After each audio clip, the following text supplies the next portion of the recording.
Hey everybody, welcome back. It's Business, and it's time to do the Tier 10 Soviet battleship. I almost said Russian. Can't do that. The Soviet battleship Kremlin. Tech tree, and we'll see where the Slava, if it comes out, like how that'll be associated with this, whether it's going to be tech tree or if it's going to be some other factor. But this ship is ridiculous. I mean, the torpedo protection, the hit points, that alone is power creepish, of course, but then you've got the ridiculous armor scheme here, which is honestly insane. But that yellow stretch right underneath the front turret here, this seems to be a really easy point for a lot of ships to get just at least standard pen damage. I've noticed that a lot of people are aiming right underneath into that spot specifically a lot more frequently when you're getting up close, in the event that they can't get to your broadside. But strong stern armor here towards the back protecting that, so unless you're directly behind it, I'm not entirely sure if you're going to be able to do too much damage to it, at least if there's any angle. The deck has 60 millimeters here, and this is the big thing about this ship, and this is what makes it resilient. You have at the fore and aft ends, you have the 32 millimeter, but 60 millimeters is huge.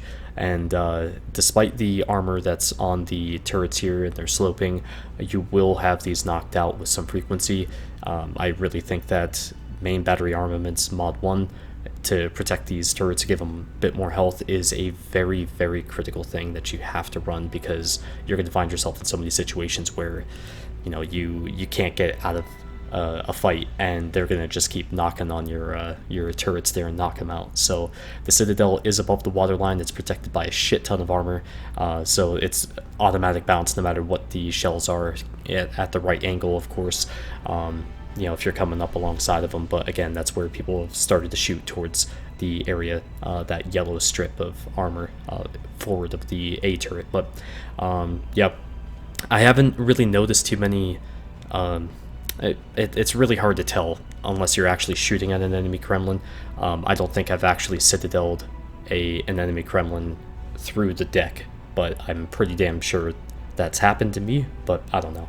So anyhow, the main battery, 457 millimeter guns, ridiculously good shell velocity for shells this side, 800 meters a second. They have a max damage of 15.5, which is the second highest in the game, only to the Georgia, which is at 15,750. But every overpen makes a huge difference on this ship when you're facing off against destroyers. The secondary battery, not worth putting any points into.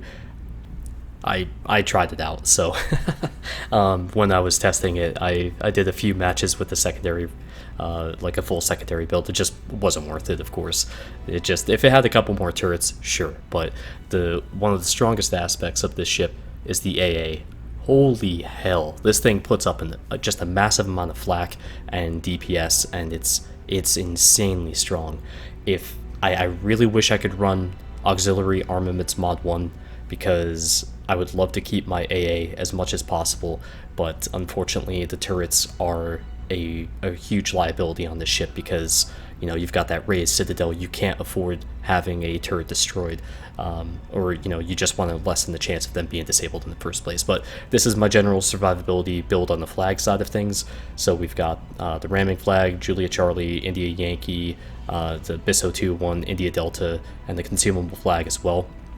And all that goes to getting the cooldown as fast as possible, because you do have limited charges on the Russian battleships for their damage control party, which is what we first saw with the October Revolution. That was kind of the gimmick with it, and now they've extended that to the whole line, and it's something that is really interesting, because it gives you a little bit more flexibility on what damage to take and when to take it when you're on fire, and it's just something that's a little different, and it does mix up the gameplay a little bit, but it also helps when you're in that situation. I really don't think it's necessarily a bad thing. I would be curious to see how other ships, other battleships actually responded to this. Like if the Yamato had something like that, or the Conqueror, that would be kind of interesting. But I will be showing in the gameplay footage the modules and the captain skills. Again, it's really straightforward, so I don't think I really need to go over it too much, so that's why I'll just interject it into the gameplay. But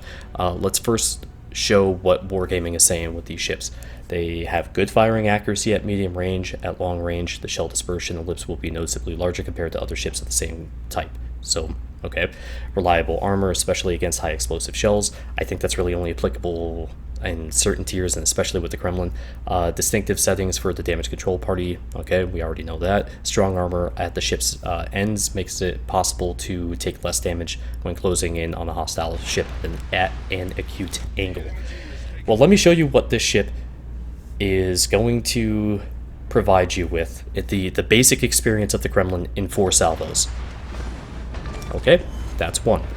We nuked the living hell out of a poor Hipper, Eugen, whatever it was. I think it was a Hipper.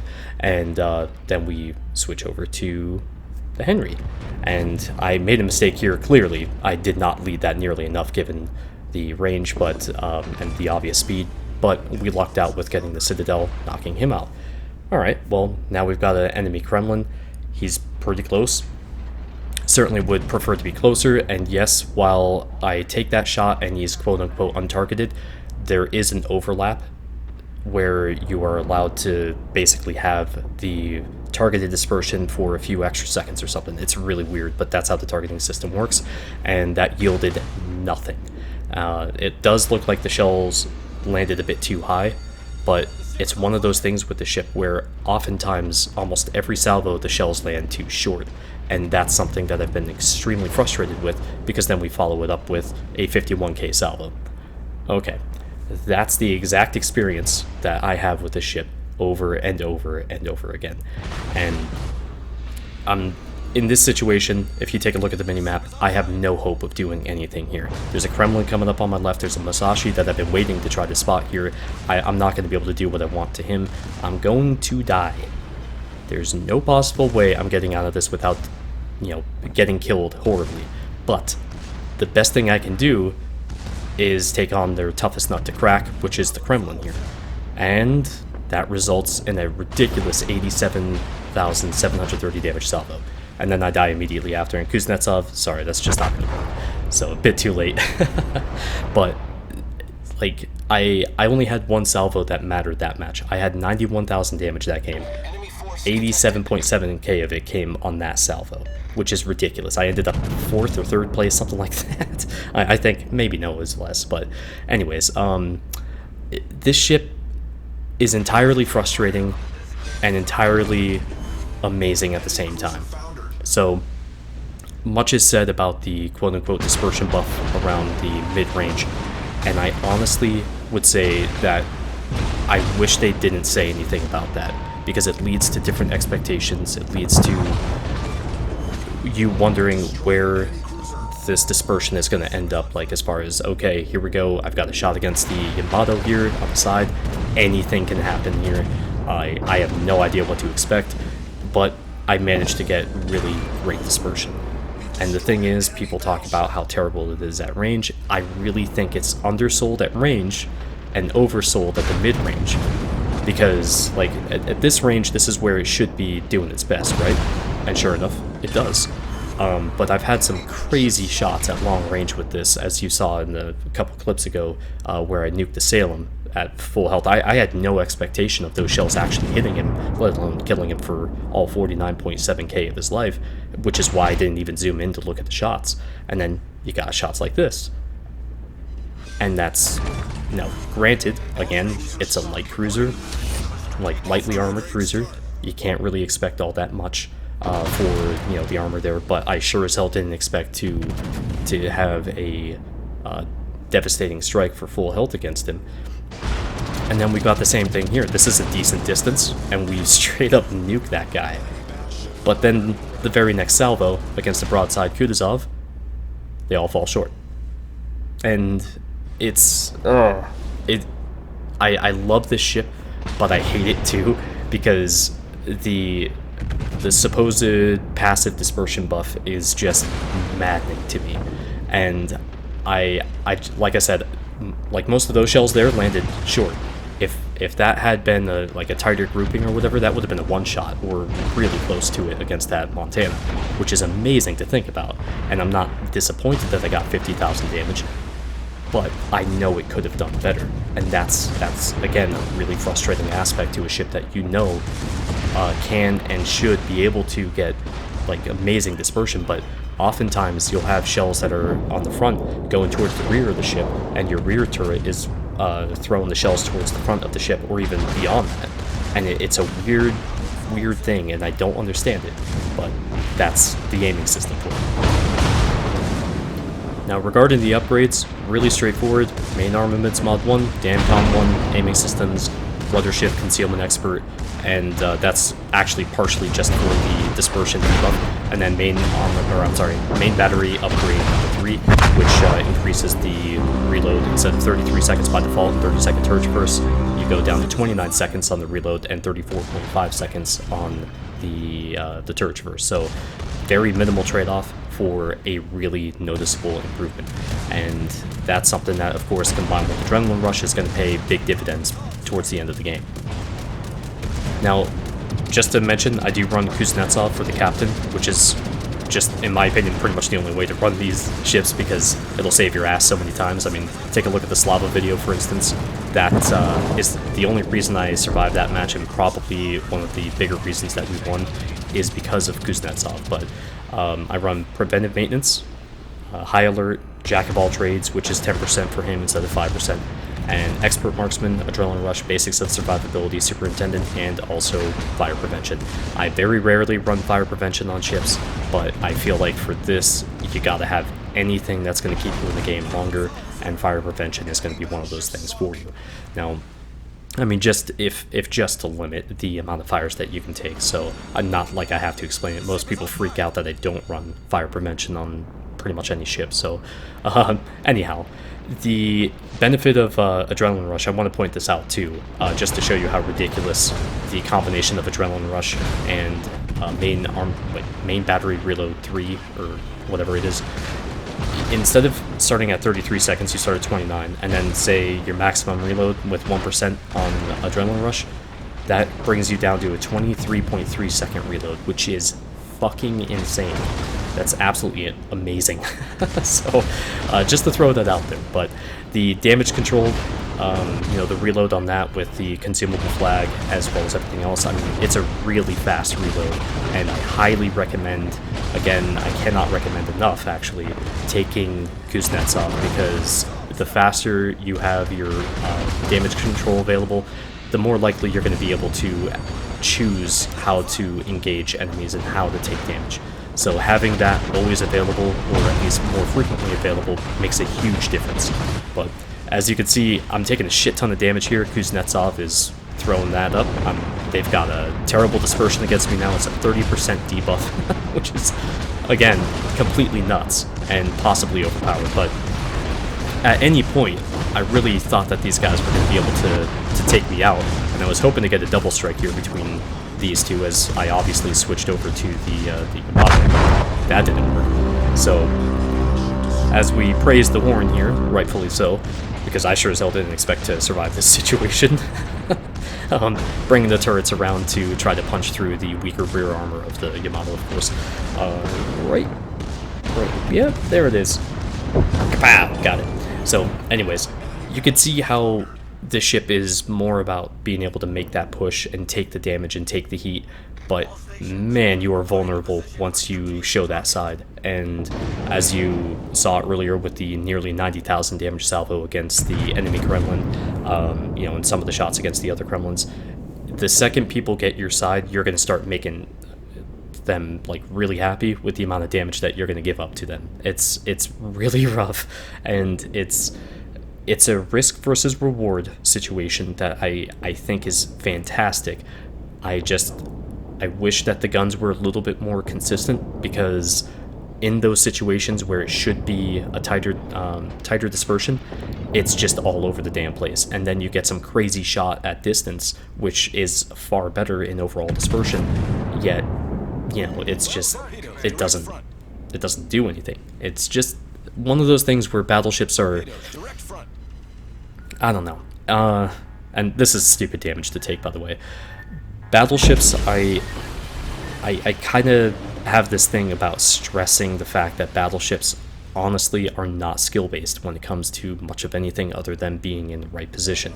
And even then, that doesn't mean that it's going to yield results. A lot of things in this game, I would say the overwhelming majority of situations are simply happenstance.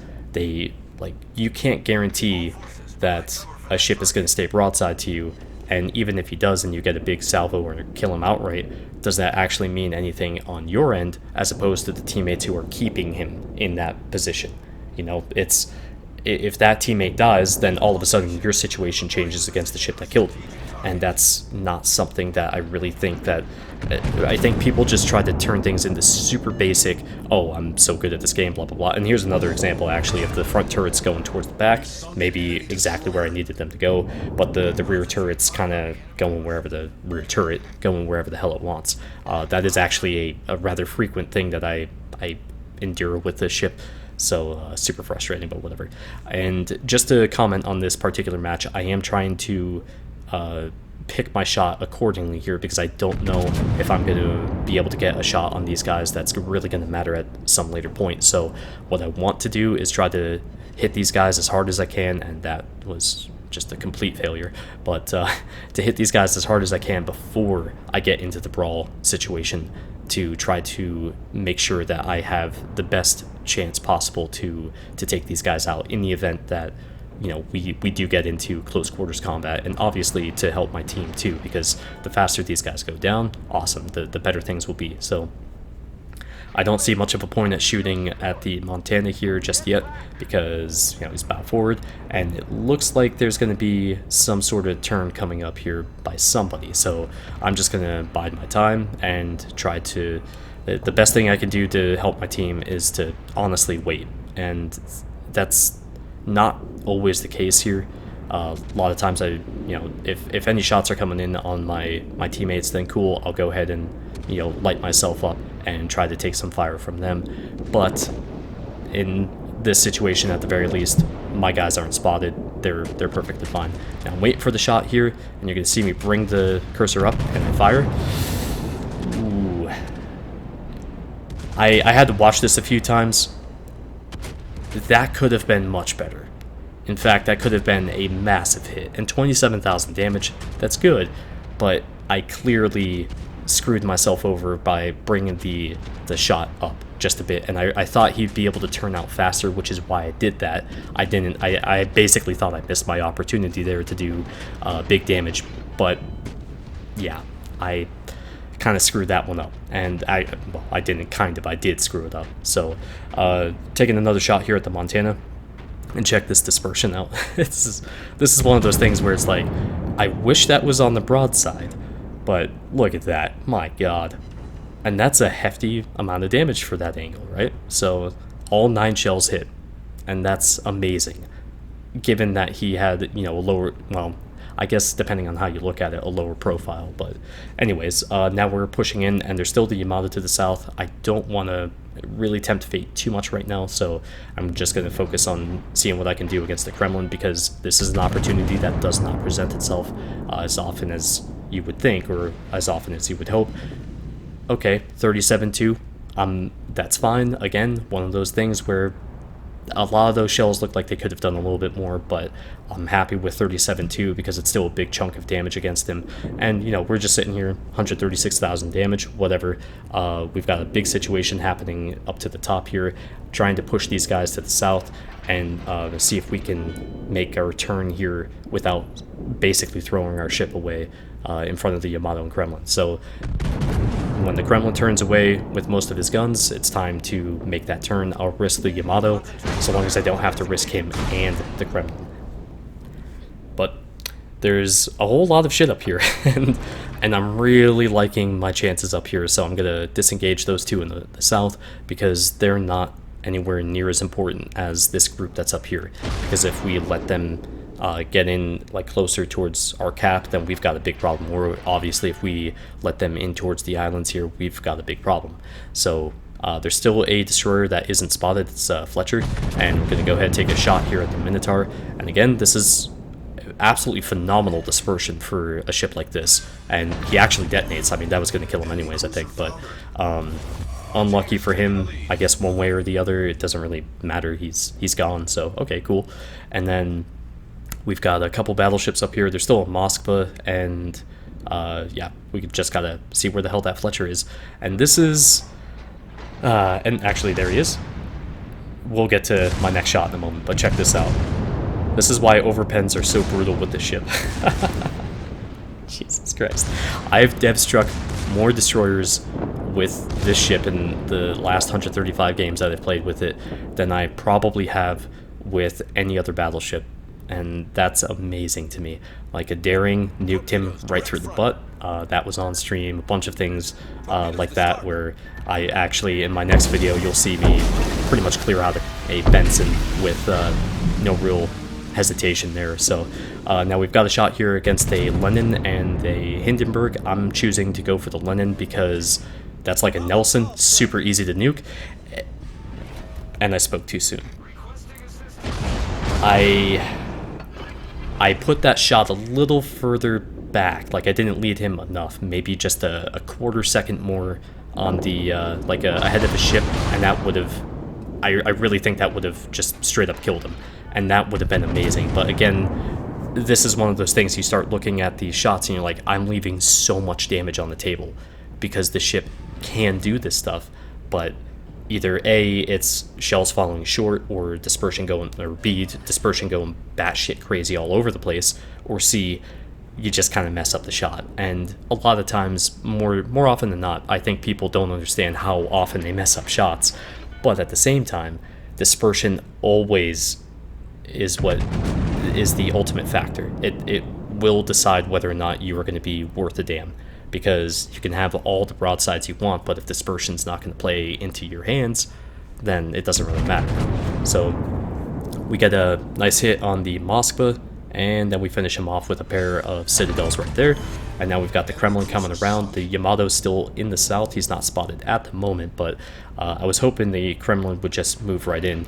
But we're going to take a shot here at the Yamato and clear over the mountains, and going to use the shell cam, which I very rarely do, but almost. Son of a bitch. You know how cool that would have been? Oh well, but we're sitting at 235,000 damage, and I am excited about this opportunity here. This guy's just coming right in, and I'm like, hell yeah, let's do this shit. And my rear turrets eat the island, and I prematurely praised the Horn for only a double Citadel that should have killed him. Where did the other 4 shells end up? They ended up in the water, because this ship loves to skip these shells like they're stones. And I just, oh my god, that's so frustrating. Oh god, I wish I had that one back too. This is one of those matches where, like, looking back at it, and I've watched this a few times, obviously, because of editing and that sort, and me just recording it after the fact. It's one of those things, man. I know I left, you know, so much damage on the table here, but here's my opportunity to finally connect against this Yamato and hopefully make my first 300,000 damage game in the battleship, and kapow! We just barely get it. So finally get 300,000 plus in the battleship, and the Minotaur, I've done that 3 times already in the Minotaur. I didn't even get 3,000 base XP, which is amazing, but this is just, of course, the end result screens to show you consistently this is a ridiculous ship.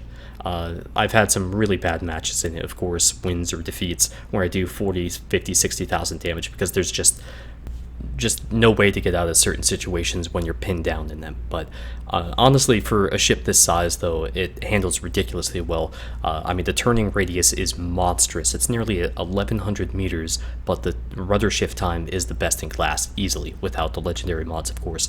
I mean, it has 0.8 second faster rudder shift time than something like the Conqueror, but the Conqueror has nearly 300 meter tighter turning radius, and holy shit, that's hard to wrap your head around.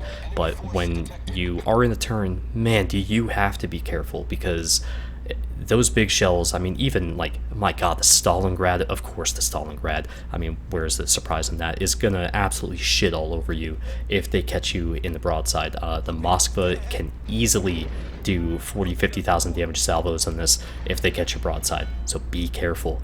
But I love the ship, and it frustrates me at the same time, and a little bit more than just because of the fact that it's a battleship, because of the fact that they have the passive dispersion buff that is incredibly inconsistent even by battleship standards. That about wraps up this video. I'm going to be out of town for the weekend, be back for Sunday on the Marauder event, and hopefully see you guys with that. But thank you for watching today, everybody. I'll see you back here next time. Take care.